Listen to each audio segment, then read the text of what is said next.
The sound of laughter filled the backyard of the Anderson estate, but Simone felt like she was drowning in the noise. She stood near the dessert table, her dark brown skin glowing under the afternoon sun, her natural curls pulled back in an elegant bun. She wore a simple blue dress that her husband Brandon had criticized the moment she put it on that morning. "You couldn't have worn something more impressive?" he had said in the car. "My family spent a lot of money on this party." It was his father's retirement celebration, and everyone who mattered in their social circle was there. Business partners, family friends, cousins Simone had met only a handful of times. She smiled politely at them all, playing the role of the perfect wife. Brandon's mother approached her, lips pursed. "Simone dear, have you gained weight? That dress looks a bit tight." Before Simone could respond, Brandon appeared beside her with Natalie, his co-worker.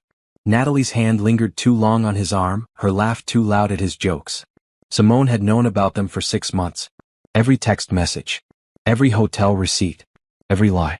"There you are," Brandon said, his voice dripping with false affection. "We were just talking about the quarterly reports. Natalie here has been absolutely amazing at the office." "I'm sure she has," Simone said calmly. Brandon's jaw tightened at her tone. He hated when she didn't play along. "You know, Simone, not everyone can understand the complexity of real work. Some people are just content with their little hobbies." Simone worked as an accountant at a nonprofit. She had a degree and years of experience, but Brandon always made her career sound like a joke. "Yes, my little hobbies," Simone said, looking him directly in the eyes. "The ones that keep our actual finances straight while you play businessman." The smile dropped from his face. Natalie looked uncomfortable and excused herself. Brandon grabbed Simone's elbow, his fingers digging into her skin. "What did you just say to me?" His voice was low and dangerous. "I said what I said." Simone pulled her arm away. Her heart was racing, but something inside her had finally broken free. She was done being afraid. Brandon's face turned red.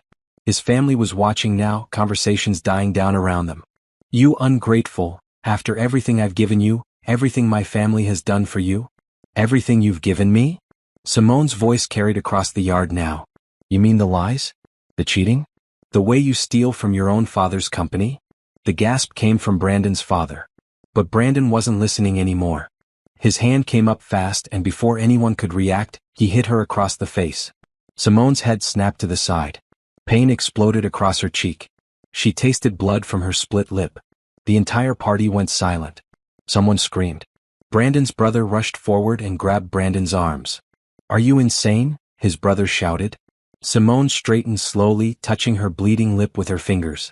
She looked at the blood and then at Brandon, who suddenly looked panicked, realizing what he had just done in front of everyone.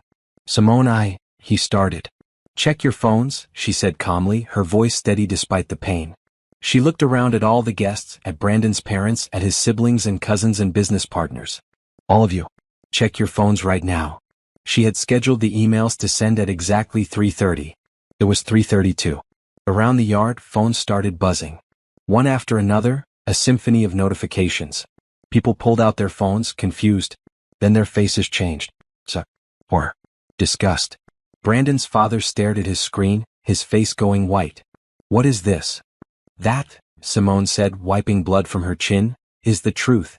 Every text message. Every bank statement showing how he's been stealing from the company. Every hotel receipt with Natalie. Every lie for the past 3 years." Brandon lunged for her phone, but his brother held him back. "You crazy, you had no right." "I had every right." Simone picked up her purse. "I'm pressing charges for assault. My lawyer will be in touch about the divorce."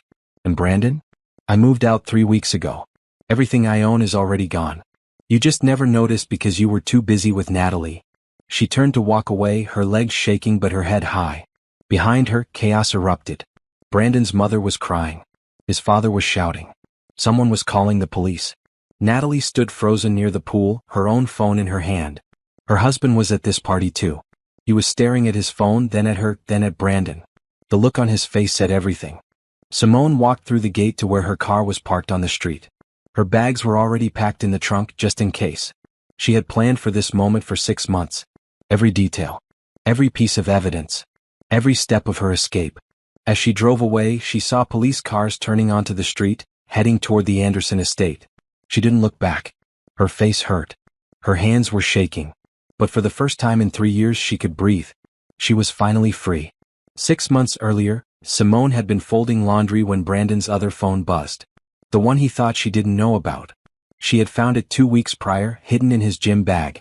She knew his passcode because he used the same one for everything, his mother's birthday. The message was from Natalie, "Can't wait for tonight. Wear that cologne I like." Simone sat down on the bed, the phone in her hands. She should have felt shocked, devastated. But deep down she had known something was wrong for over a year. The late nights. The distance. The way he looked at her with something close to contempt. She could have confronted him right then. Could have screamed and cried and thrown his things out the window like in the movies. But Simone was smarter than that. She had watched her own mother make that mistake when she was 15. Her father had apologized, promised to change, and then did the same thing 6 months later. The cycle repeated until her mother had nothing left. No money, no evidence, no leverage. Simone was not going to be her mother. She took photos of every message. Then she carefully placed the phone back exactly where she found it. That night when Brandon came home at 11, smelling of perfume that wasn't hers, she smiled at him and asked about his day. "Exhausting," he lied. "Had to stay late for inventory." "That's too bad," she said. "I made your favorite dinner, but I can reheat it." He barely looked at her. "I already ate." Of course he did. The next morning, Simone called out sick from work. Instead, she drove to a private investigator's office on the other side of town. The investigator's name was Patricia, a woman in her 50s with kind eyes and a no-nonsense attitude. "I need to know everything," Simone told her. "Every affair, every lie, every financial detail. And I need it documented in a way that will hold up legally." Patricia nodded.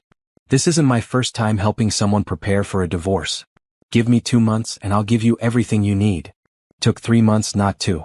But what Patricia delivered was more than Simone had imagined. Brandon wasn't just having an affair with Natalie.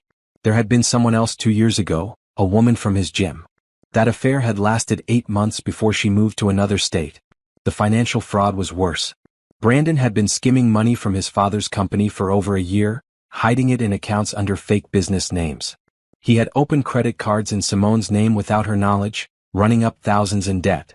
He had a separate bank account where he deposited money that should have gone to their joint savings. Patricia also discovered that Brandon had been planning to divorce Simone himself, but only after transferring their assets into his name. He had consulted with a lawyer about it 3 months ago. He was going to leave her with nothing. "He's been setting you up to take the fall for his debts," Patricia explained, sliding documents across her desk. "If you had waited much longer, you would have been responsible for all of this." Simone felt sick. The man she had married 7 years ago, the man she had trusted and loved, had been systematically destroying her life. And he had been doing it with a smile on his face. "What do I do?" she asked. Patricia leaned forward. "You get a lawyer. You protect yourself. You document everything. And when the time is right, you make sure everyone knows the truth." Simone hired a lawyer that week. A tough woman named Angela who specialized in cases like this. Angela helped her open a new bank account that Brandon couldn't access. She helped her change passwords, secure her credit, and start transferring her personal belongings out of the house in small amounts so Brandon wouldn't notice. "We need to time this perfectly," Angela advised. "If he suspects you know, he'll move faster. We need to catch him off guard." For 3 more months, Simone played the role of the oblivious wife.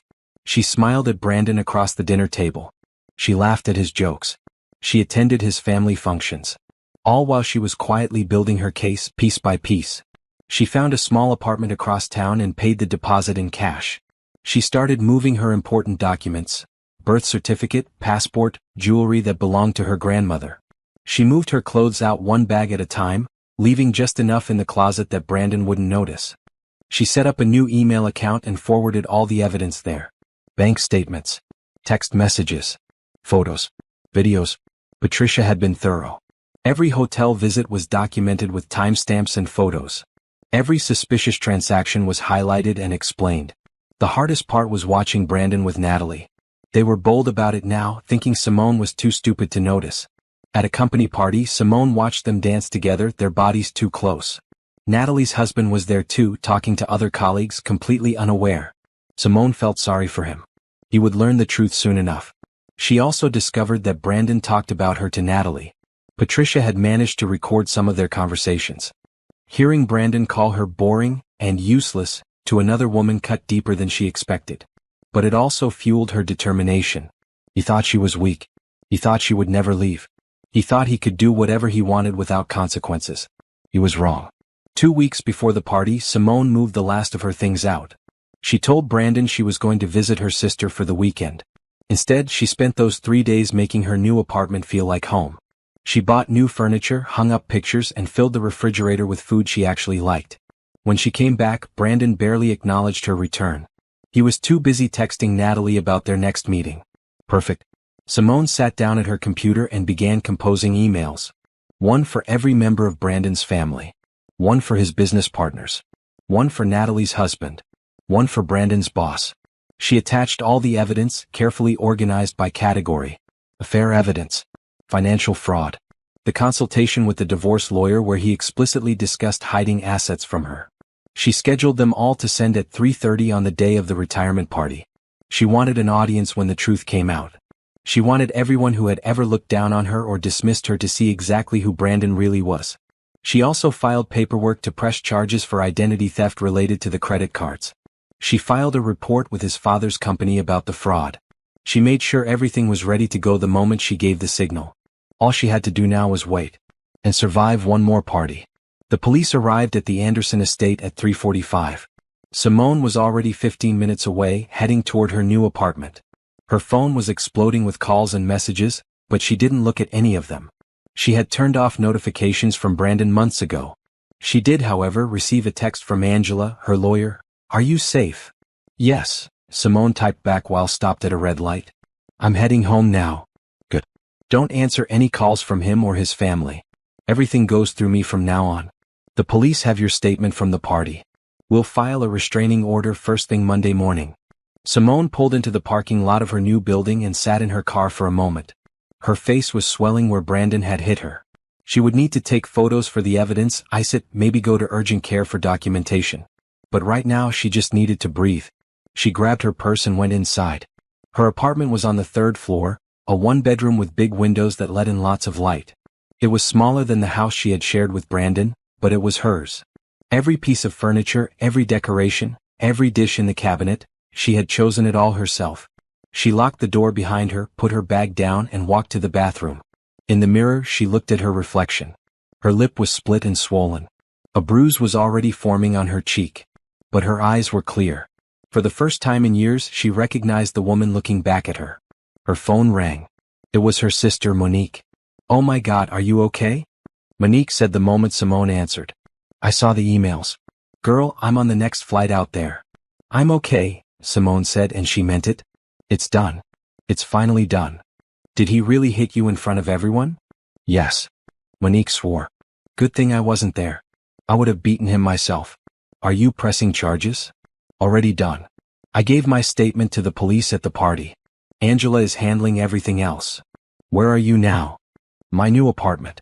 The one I told you about." "Thank God you planned this out. Mom would be proud of you." Simone felt tears prick her eyes at the mention of their mother. She had passed away 2 years ago, but Simone knew she would have supported this decision. Her mother had always regretted staying with their father for so long. "I couldn't have done it without your help," Simone said. "The money you loaned me for the deposit." "Stop. That's what sisters are for. Besides, from the looks of those bank statements you sent, you're going to get a lot more than a deposit back in the divorce." Simone spent the next hour taking photos of her injuries and icing her face. She made herself tea and sat on her new couch, finally allowing herself to feel the emotions she had been holding back. Fear, relief, anger, freedom. Her phone continued to buzz. Most of the calls were from numbers she didn't recognize. But one call was from Brandon's mother, Dorothy.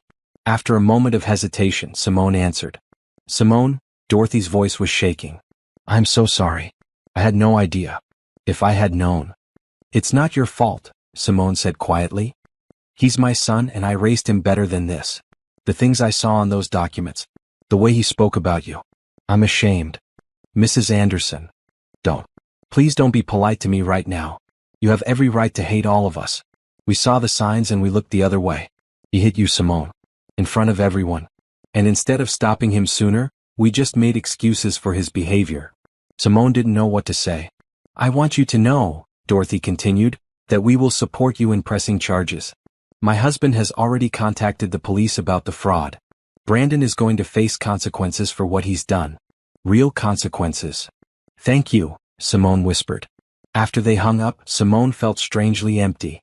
She had expected Brandon's family to defend him, to call her a liar, to try to protect their own. But Dorothy's apology had been genuine. Maybe some people could surprise you. The next morning, Simone went to urgent care. The doctor documented her injuries and gave her information about domestic violence resources. The nurse held her hand while she cried, telling her she was brave for leaving. That afternoon, Angela called with updates. Brandon was arrested last night for assault. He posted bail this morning, but there's a temporary restraining order in place. He can't contact you or come within 500 feet. We'll make it permanent at the hearing next week. What about the fraud? His father is cooperating fully with the police. They're building a case for embezzlement and identity theft. Between the assault charges and the fraud, he's looking at serious time. And Natalie? Angela laughed. Her husband filed for divorce this morning. Apparently, she's also facing consequences at work. Several people reported their affair to HR, and the company has a strict policy about relationships between managers and subordinates. She was his supervisor, so it's an even bigger violation. Simone should have felt happy about that. Instead, she just felt tired. She didn't care about Natalie anymore. That chapter of her life was over. Over the next few weeks, Simone settled into her new routine. She went back to work where her coworkers were supportive and kind. She started seeing a therapist to process the trauma of her marriage. She blocked every number associated with Brandon except for Angela's communication channel. Brandon tried to contact her anyway, creating new email addresses and social media accounts. Each message was the same, apologies mixed with blame. He was sorry, but she had provoked him. He wanted to work things out, but she needed to take down the evidence she had shared. He loved her, but she was ruining his life. Simone forwarded every message to Angela and blocked every account. She refused to engage. There was nothing left to say. 6 weeks after the party, Simone attended Brandon's first court hearing for the assault. She sat in the courtroom, her sister beside her, and watched as Brandon's lawyer tried to argue that it was a momentary lapse in judgment, that Brandon was under stress, that he had never done anything like this before. Angela stood up and presented evidence that told a different story. Text messages where Brandon threatened Simone. Photos of bruises on her arms from other incidents that she had documented over the years. Testimony from neighbors who had heard him screaming at her. The judge wasn't sympathetic. He set a trial date and increased the restraining order to 1,000 feet. As Simone left the courthouse, she saw Natalie sitting in her car across the street. Their eyes met for a brief moment. Natalie looked like she wanted to say something, but Simone turned away and got into her sister's car. She had no interest in anything Natalie had to say. That woman had slept with her husband, had laughed at her behind her back, had helped Brandon betray their marriage. Simone owed her nothing. Not anger, not forgiveness, not even acknowledgement. That chapter was closed. 3 months after the party, Brandon's life had completely fallen apart.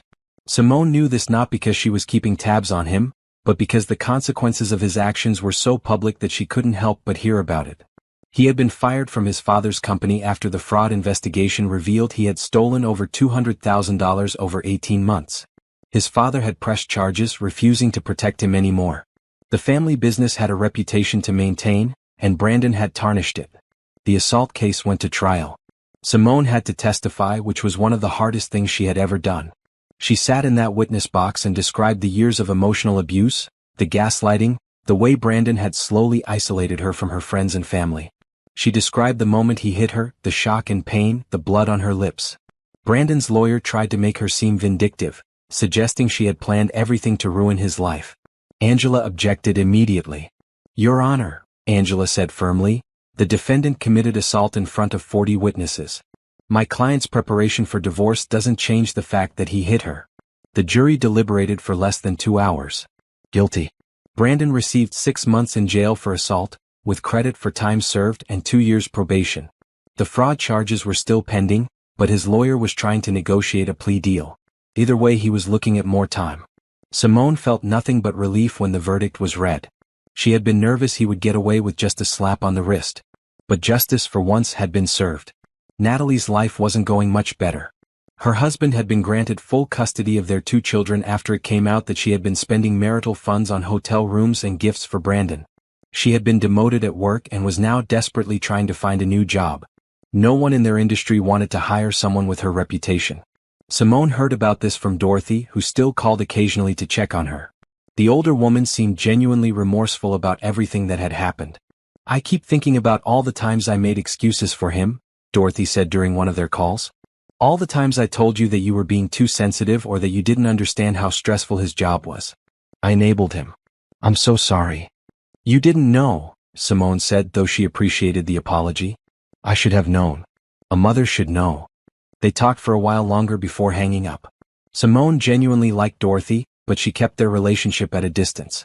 She couldn't be close to Brandon's family, not when they would always remind her of that part of her life. Instead, Simone focused on rebuilding relationships she had neglected during her marriage. Her friend Taylor, who she had stopped talking to because Brandon said she was a bad influence. Her cousin Jerome, who Brandon had banned from their home after a disagreement about politics.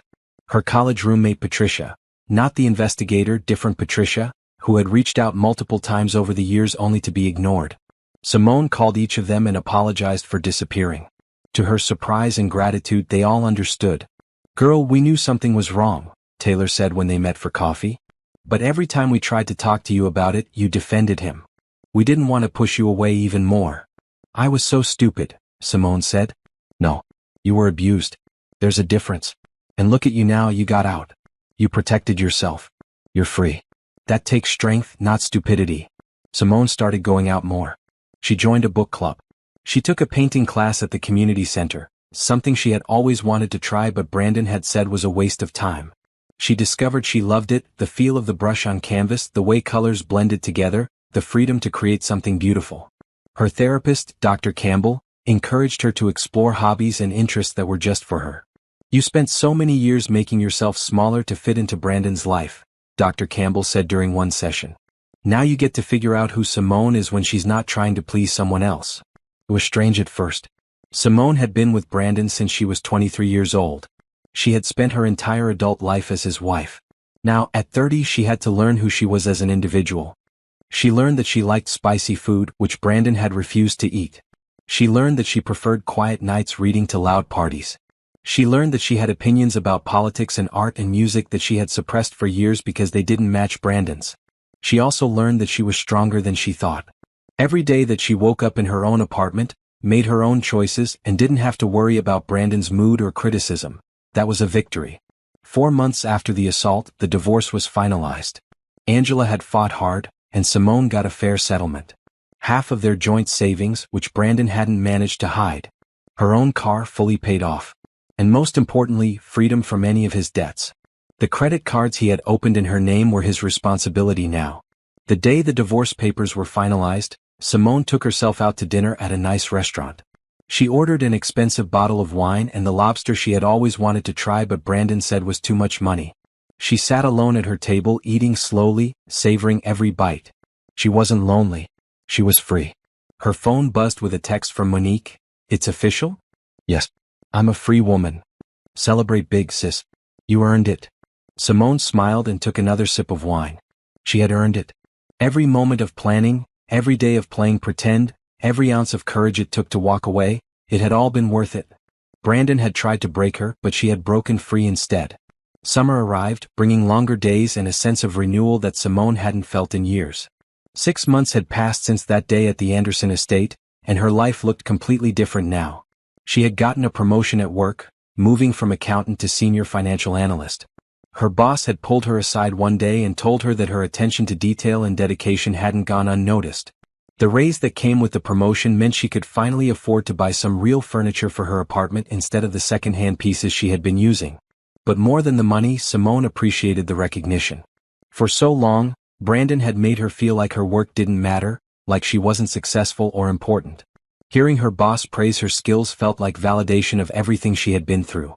One Saturday morning, Simone was walking through the downtown area when she passed by a community center. A colorful sign in the window advertised an art show happening that evening. Local artists were displaying their work, and there would be live music and refreshments. Simone had been taking painting classes for 3 months now, and her instructor kept encouraging her to look at other people's work for inspiration. On impulse, she decided to come back that evening. The art show was more crowded than she expected. People mingled around the gallery space, holding glasses of wine and discussing the pieces on the walls. Simone felt slightly out of place at first, but she reminded herself that she had every right to be there. She loved art now. She was an artist herself, even if she was still learning. She stopped in front of a series of photographs that caught her eye. They were black and white images of the city, empty streets at dawn, reflections in rain puddles, an old man feeding pigeons in the park. There was something lonely but beautiful about them. "Do you like them?" Simone turned to find a man standing beside her. He was tall, with brown skin a few shades lighter than hers, wearing glasses and a casual button-down shirt. His smile was friendly, not pushy. "I do," she said. "They're haunting in a good way." "That's exactly what I was going for," he said, extending his hand. "I'm Julian. I took these photos." "Simone. They're really beautiful. How long have you been doing photography?" "About 10 years now. It started as a hobby, but it's become more than that." He gestured to the photos. "These are from a series I call Quiet Moments. I like capturing the city when most people aren't looking." They talked for a while about his work, about the technical aspects of photography, about how he chose his subjects. Julian was easy to talk to, genuinely passionate about his art without being pretentious about it. "Do you do any art yourself?" he asked. "I'm taking painting classes," Simone admitted. "I'm not very good yet, but I enjoy it. That's what matters. If you enjoy it, keep doing it." Before the night ended, Julian asked if she wanted to grab coffee sometime to talk more about art. Simone hesitated for only a moment before saying yes. She wrote her number on a gallery card and he promised to text her. True to his word, Julian texted the next day. They met for coffee that Wednesday afternoon at a small shop near Simone's apartment. They talked for 2 hours and it felt effortless. He asked about her painting, about her work, about her life. And critically, he actually listened to her answers. Simone found herself laughing more than she had in years. Julian had a quiet sense of humor and a way of seeing the world that she appreciated. When they parted ways, she felt lighter somehow. Over the next few weeks, they met several more times.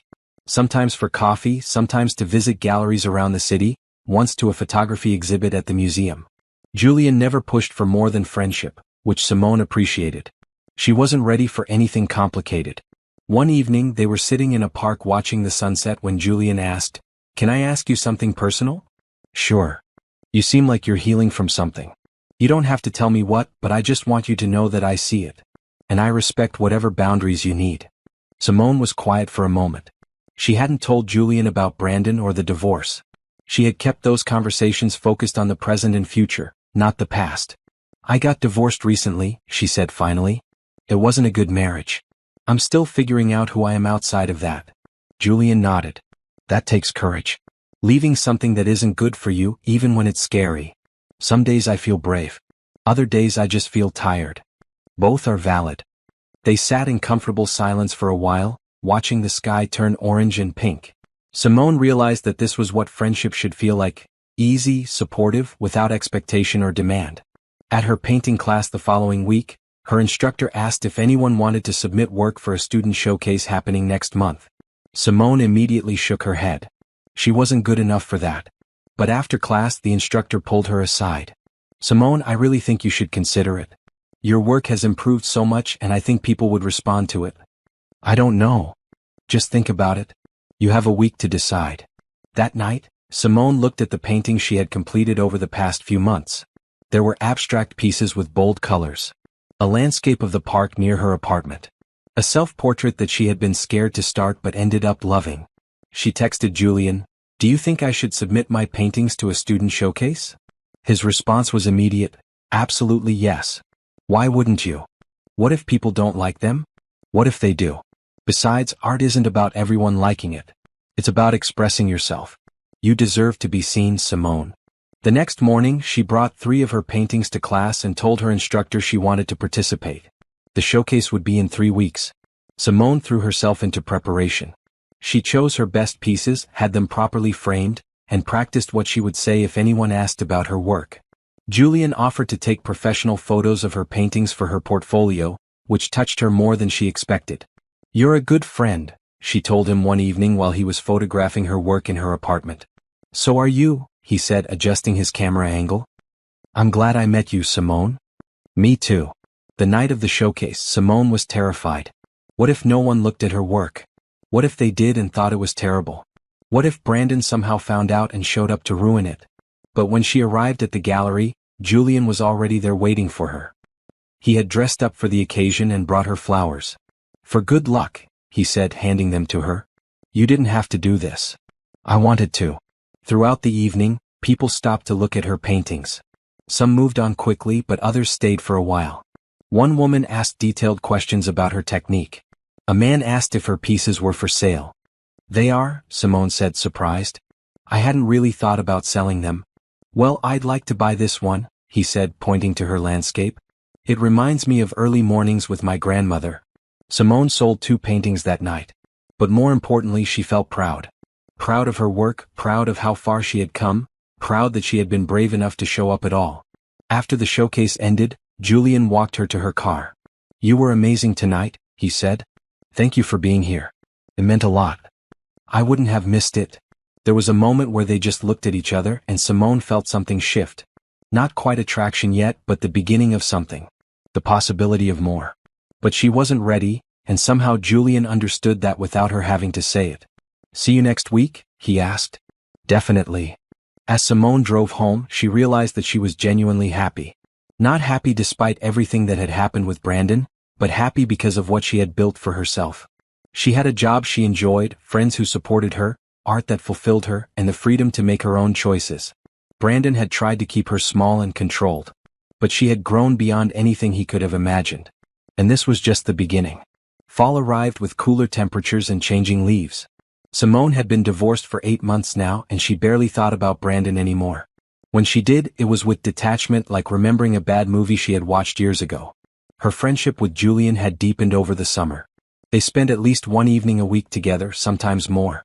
They visited museums, tried new restaurants, took long walks through the city while Julian photographed interesting buildings and Simone sketched in her notebook. "You should start painting outside," Julian suggested one afternoon while they were walking through a park.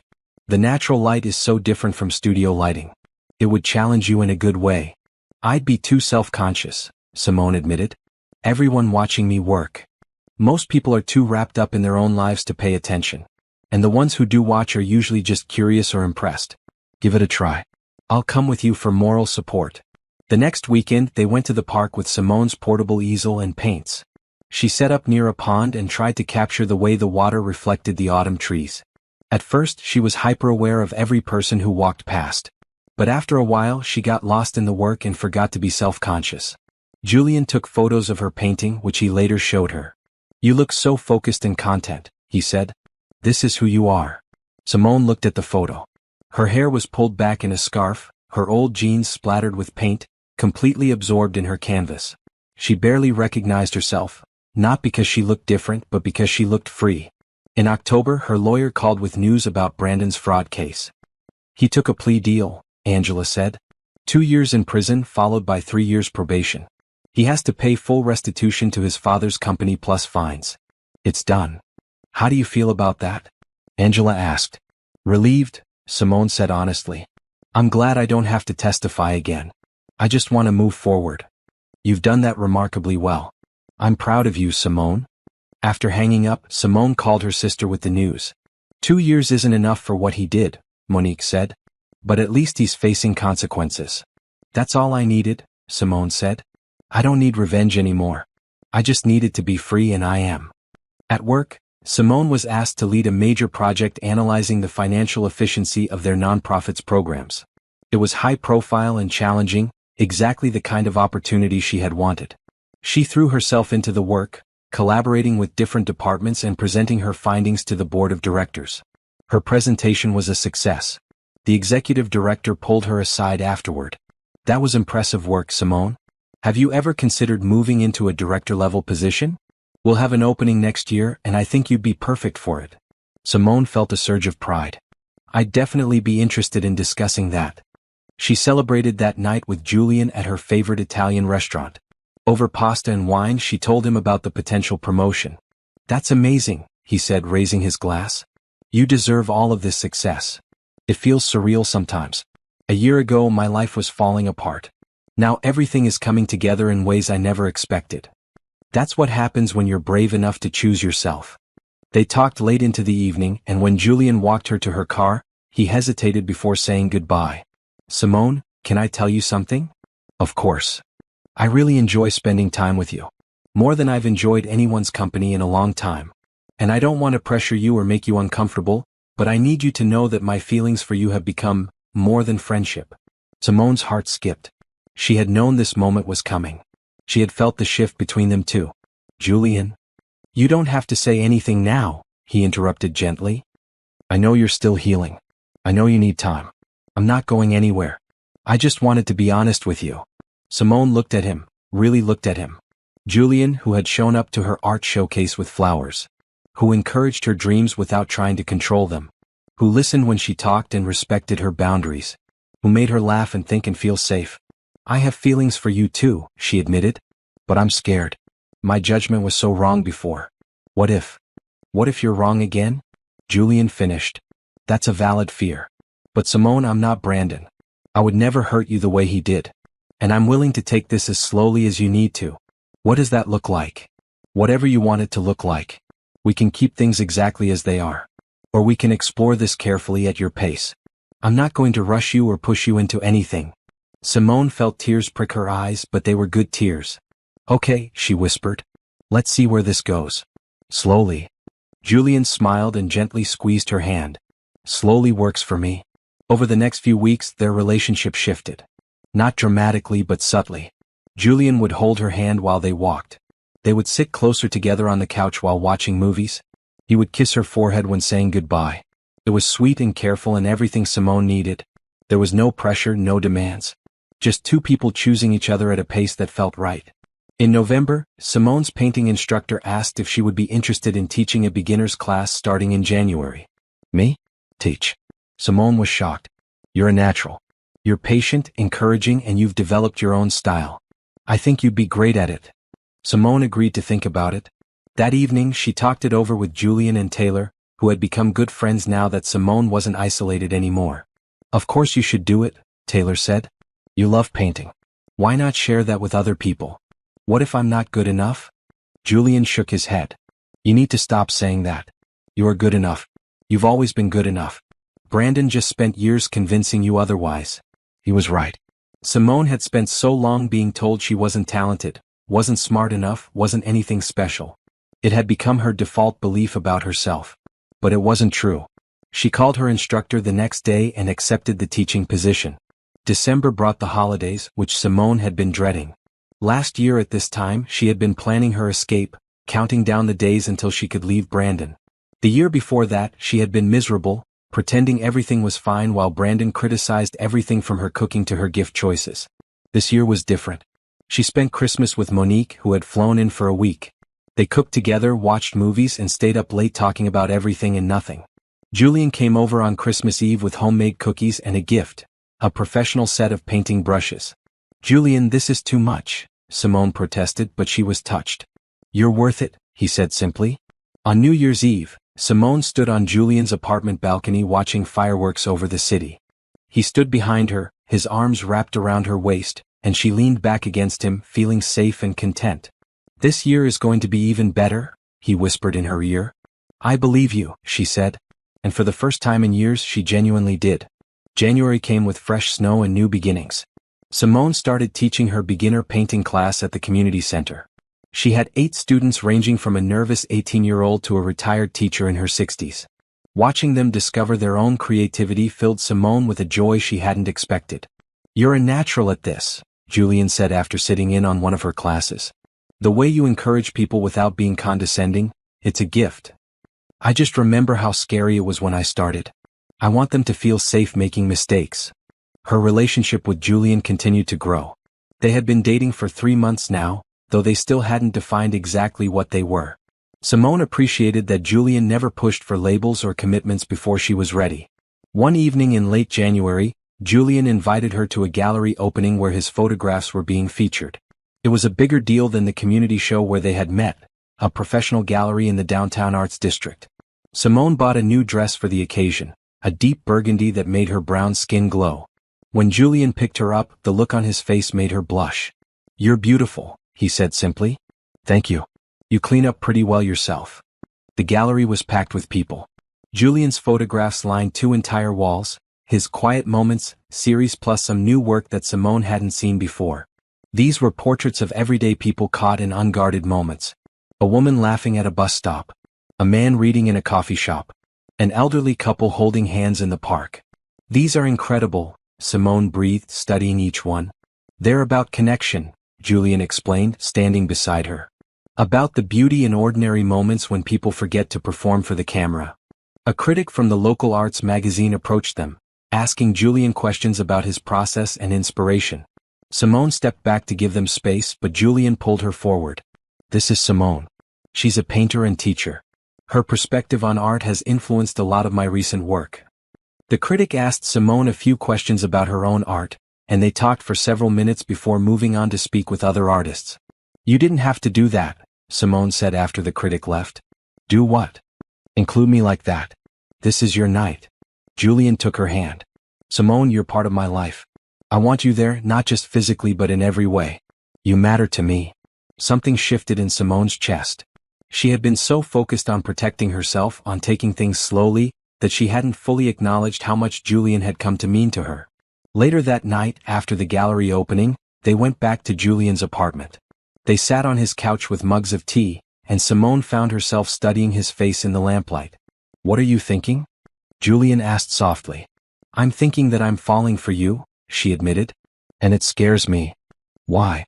Because the last time I fell for someone, I ended up spending 7 years in a relationship that nearly destroyed me. What if I'm making the same mistake? Julian set down his mug and turned to face her fully. Simone, look at me.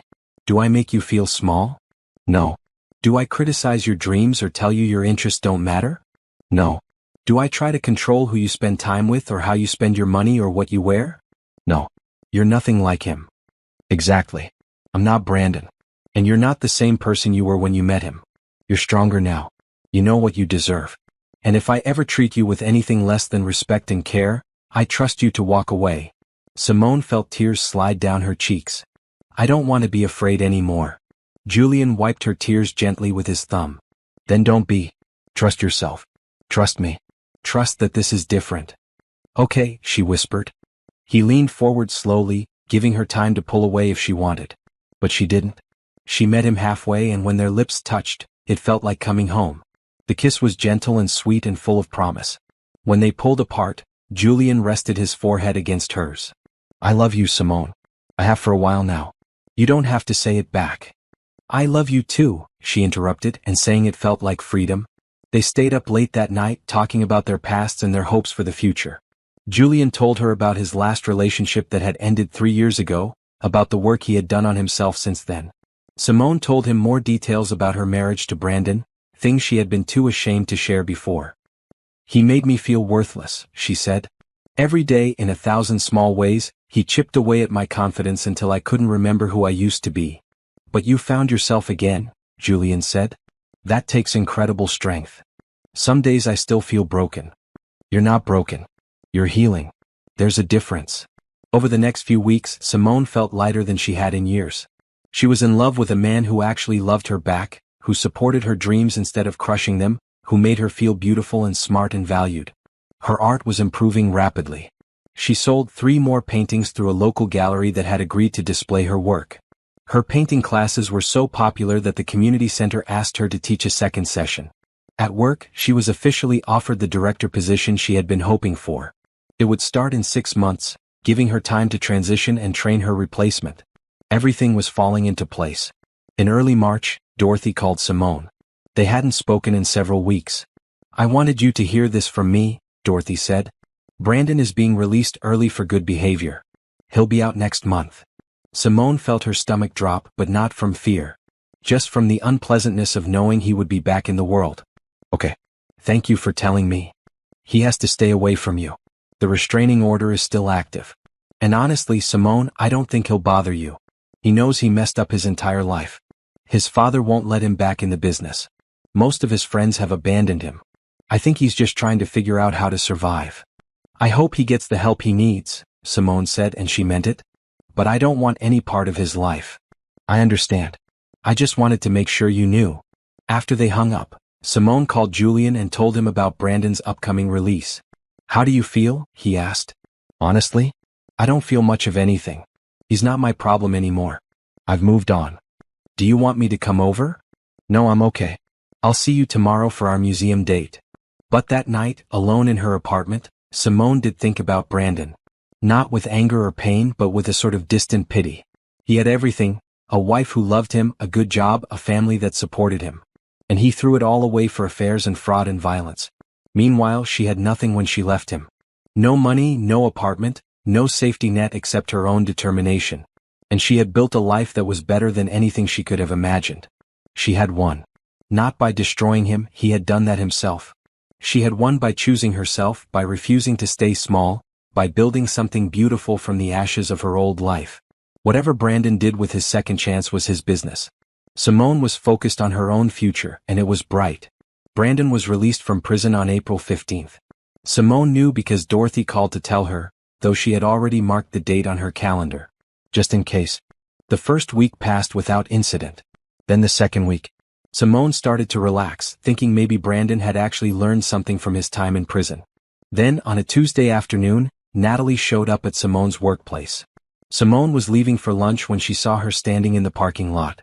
Natalie looked terrible.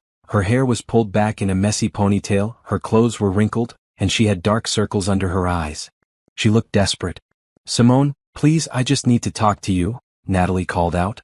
Simone kept walking toward her car, keys in hand. We have nothing to discuss. Please. Just 5 minutes. I need your help. Simone stopped and turned around. My help?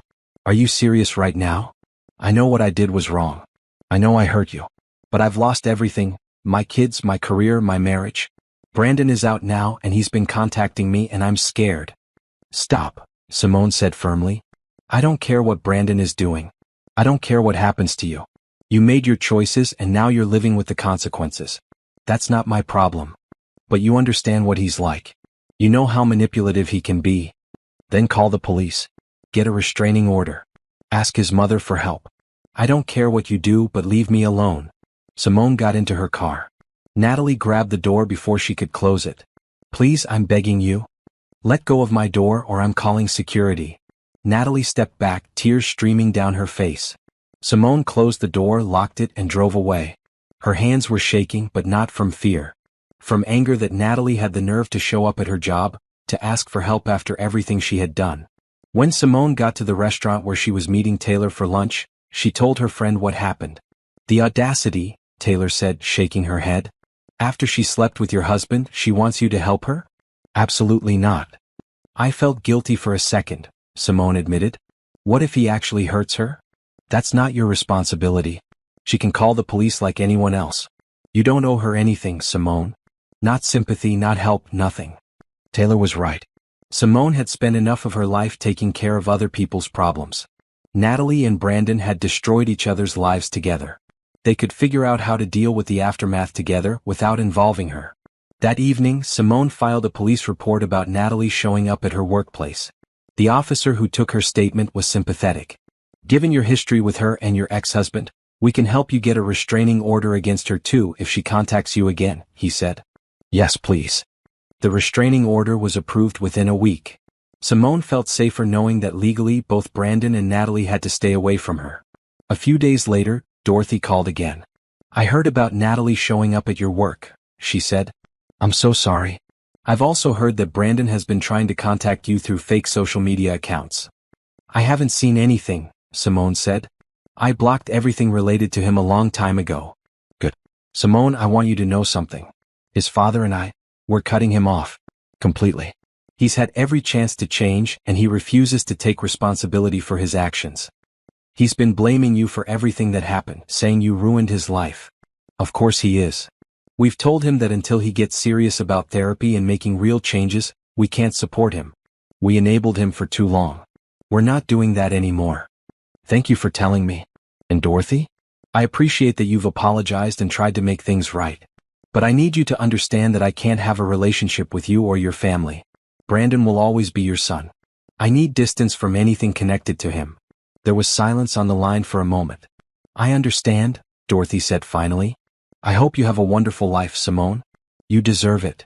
You too. They hung up and Simone felt a weight lift. She had closure now, real closure. No more phone calls, no more updates about Brandon's life, no more connections to that part of her past. She told Julian about the conversation that evening while they were cooking dinner together in her apartment. "How do you feel?" he asked, chopping vegetables while she stirred sauce on the stove. "Relieved. It's really over now. No more ties to that family or that life." Julian set down his knife and came over to wrap his arms around her from behind. "I'm proud of you. You've handled all of this with so much grace." "I don't know about grace. I just want to move forward." "That's exactly what you're doing." In May, Simone was offered an opportunity to show her work at a group exhibition at a respected gallery downtown. It was a big step up from the community shows and small galleries she had been working with. The exhibition would run for a month, and there would be a special opening night with critics and collectors. She accepted immediately. Over the next few weeks, she worked on new pieces specifically for the show. Julian helped her photograph her work for the catalog and supported her through moments of self-doubt. "What if my work isn't good enough to be in a real gallery?" she asked him one night. "It is good enough. You are good enough. When are you going to start believing that?" "I'm trying." "Try harder," he said gently, kissing her forehead. "You're talented, Simone. Let yourself believe it." The opening night in early June was magical. Simone wore a stunning gold dress that Taylor had helped her pick out. Her sister flew in for the event. Her painting students came to support her. And Julian was by her side the entire evening, proud and supportive. Several of her pieces sold that night. A critic from the arts magazine wrote a glowing review about her use of color and emotion. People asked if she had a website, if she took commissions, if she would be showing anywhere else. Standing in the gallery surrounded by her work and the people she loved, Simone felt a completeness she had never experienced before. This was success. Not the kind Brandon had always talked about, money and status and impressing people. But real success. Creating something meaningful. Being surrounded by people who truly cared about her. Living a life that felt authentic and joyful. She had survived. More than that, she had thrived. And no one, not Brandon, not Natalie, not anyone, could take that away from her. 1 year. It had been exactly 1 year since Simone stood in the Andersons' backyard with blood on her lip and told everyone to check their phones. 1 year since her life had blown apart and then been rebuilt, piece by piece, into something better than she could have imagined. To mark the occasion, Simone decided to do something meaningful. She organized a solo exhibition of her work at the same gallery that had shown her pieces in the group show. The owner had been so impressed with her sales and the response to her work that she offered Simone an entire room for a month-long solo exhibition. The theme was rebirth. Every piece Simone created for this show reflected different stages of her journey. There was a dark, chaotic abstract piece called Breaking Point that represented that day at the party. A series of smaller canvases called Healing that showed progression from dark colors to brighter ones. And her centerpiece, a large painting called Rising, that depicted a woman made of light and color, powerful and free. Julian had been documenting her process through photographs. He was putting together his own exhibition called Transformation that featured photos of Simone working on her pieces. With her permission, it would show at the same time in the gallery's second room. "We're a team now," he said when he proposed the idea. "Your art inspires my art. Let's show the world what that looks like." The week before the opening, Simone was featured in the local arts magazine. The interviewer asked about her inspiration for the Rebirth series. "I went through a difficult period in my life," Simone explained carefully. "I was in a relationship that made me forget who I was. Leaving that situation and rediscovering myself. That journey is what this work represents. It's about finding strength you didn't know you had." The article came out 3 days before the opening. Simone's phone exploded with messages from people she hadn't heard from in years. Former coworkers, college friends, even her high school art teacher reached out to say how proud they were. Taylor called her, crying. "Girl, I just read the article. I'm so proud of you. Look at how far you've come." "I couldn't have done it without you," Simone said honestly. "You never gave up on me even when I pushed you away. That's what friends do." The night before the opening, Simone couldn't sleep. She lay in bed running through everything that could go wrong. What if no one showed up? What if people hated her work? What if Brandon somehow found out and tried to ruin it? She got up and made tea, sitting by her window watching the city lights. Julian had wanted to stay over, but she told him she needed this night alone. To reflect. To prepare. To make peace with everything that had brought her to this moment. Her phone buzzed with a text from Monique, "Landing tomorrow at 2 p.m. Can't wait to see the show, sis." Mom would be so proud. Simone felt tears prick her eyes. Her mother had always encouraged her artistic side, buying her art supplies even when money was tight, praising every drawing she brought home from school. She wished her mother could see this, could see how Simone had found her way back to art after so many years of being told it didn't matter. The opening was scheduled for 6 in the evening. Simone arrived at 4 to do a final walkthrough. The gallery owner had hung everything perfectly, with professional lighting that made her colors pop. Julian's photographs lined the walls of the adjacent room. Simone walked through slowly, seeing herself through his eyes. In his photos she looked strong and focused, creative and beautiful. Nothing like the small, scared woman she had been a year ago. Nervous? Julian appeared beside her. Terrified. You're going to be amazing. He took her hand. This is your night, Simone. Enjoy it. People started arriving at 6:15. First her painting students, excited to see their teacher's work displayed professionally. Then Taylor with a group of friends. Monique arrived with flowers. Dr. Campbell, her therapist, came to show support. Co-workers from her nonprofit came straight from the office. By 7 the gallery was packed. Simone moved through the crowd, answering questions about her pieces, accepting compliments, watching people study her work with genuine interest. A collector bought 3 of her paintings. Another asked about commissioning a piece. The owner of another gallery gave Simone her card and asked about future shows. But the most meaningful moment came when an older black woman stood in front of Rising for a long time. When Simone approached her, the woman turned with tears in her eyes. I left my husband after 30 years, the woman said quietly. Everyone told me I was too old to start over, that I should just accept things as they were. But I didn't. Seeing this painting, seeing what you've created, it reminds me that I made the right choice. Thank you. Simone hugged the stranger, both of them crying. Thank you for being brave enough to leave, Simone whispered. As the evening wore on, Simone found herself surrounded by love. Her sister brought her champagne and told embarrassing childhood stories to Julian. Her students told her how much her class had meant to them. Even Dorothy sent flowers with a card that simply said, "Proud of you." Near the end of the night, the arts magazine critic approached Simone. I'd like to do a follow-up piece, she said. About your journey, with your permission. I think your story could inspire a lot of people. Simone thought about it for a moment. A year ago she would have said no, wanting to hide from attention and judgment. But she wasn't that person anymore. Yes, she said. I'd like that. After the gallery closed, a small group went out to celebrate. Julian, Monique, Taylor, and a few of Simone's painting students sat around a table at a restaurant, laughing and talking. Simone looked around at these people, her chosen family, and felt overwhelmed with gratitude. Speech. Taylor demanded, raising her glass. Simone stood up, suddenly emotional. A year ago I thought my life was over. I thought the best parts of me had been destroyed. But you all, every single one of you, helped me see that I was wrong. I wasn't destroyed. I was just buried. And with your support I found my way back to the surface. Thank you for believing in me when I couldn't believe in myself. They toasted, and Simone sat back down, Julian's arm around her shoulders. I love you, he whispered in her ear. I love you too. Later that night, back in her apartment, Simone stood in front of her bathroom mirror just like she had done a year ago. But this time there was no bruise on her face. No blood on her lip. Just a woman who had survived and thrived, who had taken her pain and turned it into art, who had refused to let her worst experience define her. She smiled at her reflection. She had done it. She had really done it. Tomorrow she would start work on new pieces. She would continue teaching her classes. She would keep building her relationship with Julian and strengthening her friendships. She would step into her new director role at work and keep pushing herself to grow. But tonight she would sleep peacefully, knowing that she had won. Not by destroying Brandon or getting revenge on Natalie, but by refusing to let them steal her joy, her creativity, or her future. She had won by choosing herself. And that was the sweetest victory of all. 2 years had passed since that day at the Anderson estate. 24 months of growth, healing, and transformation.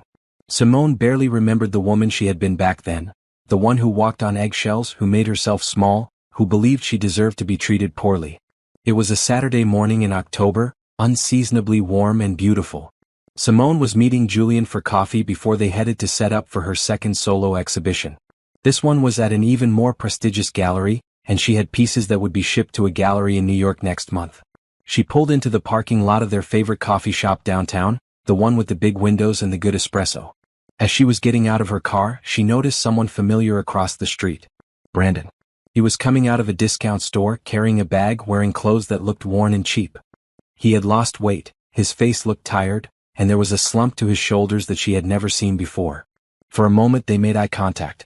Brandon froze and Simone saw a flash of something cross his face, shame maybe or regret. He looked like he wanted to say something, but Simone just stood there, calm and unmoved. She wasn't afraid. She wasn't angry. She didn't feel anything except a mild curiosity about how much he had changed.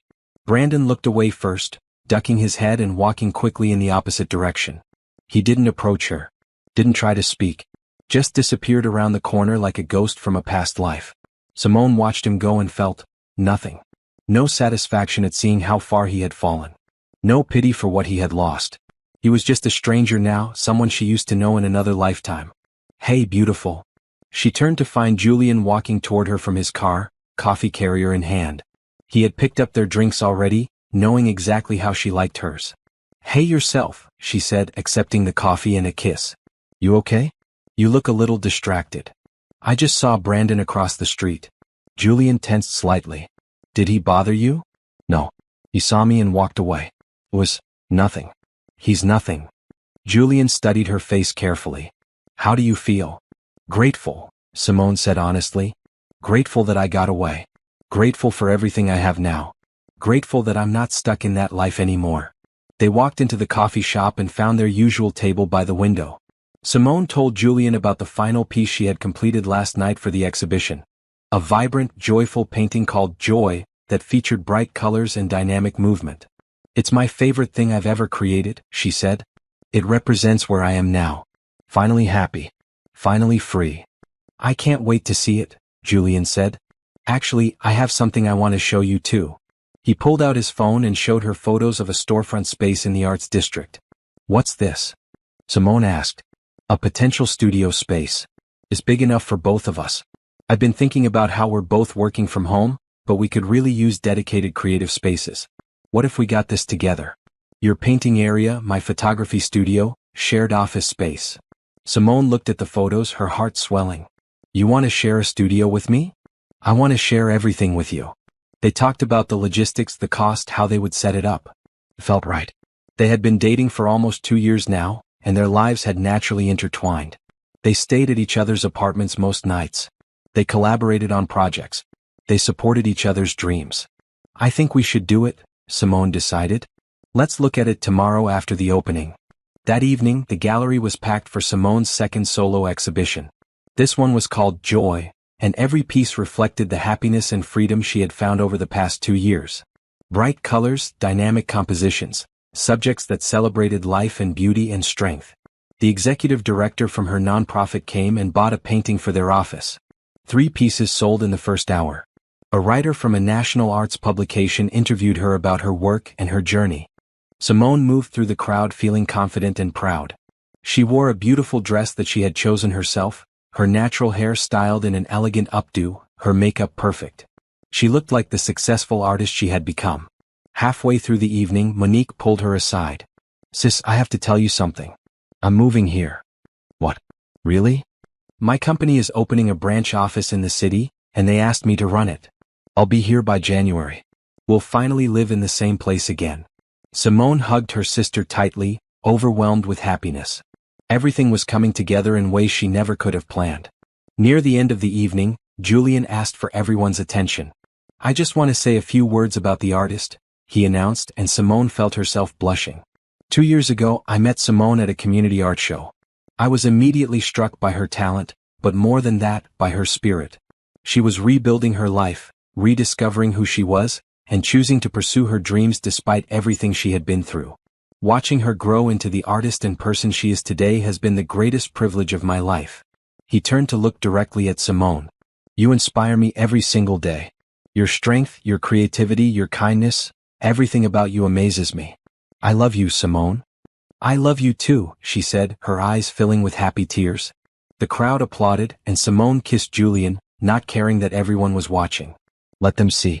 Let them know that this was real love, healthy love, the kind that built you up instead of tearing you down. After the gallery closed, Julian and Simone walked along the riverside, hand in hand. The city lights reflected on the water and the air was cool and perfect. "Can I ask you something?" Julian said. "Always." "Do you ever regret how things ended with Brandon? Do you ever wish you had handled it differently?" Simone thought about it carefully. "No," she said finally. "I did what I needed to do to survive and escape." Was it dramatic? Yes. But it worked. And more importantly, it gave me closure. I exposed the truth and then I walked away and built something beautiful. "You really have," Julian said. "Built something beautiful, I mean. Your art, your career, your life, it's all incredible."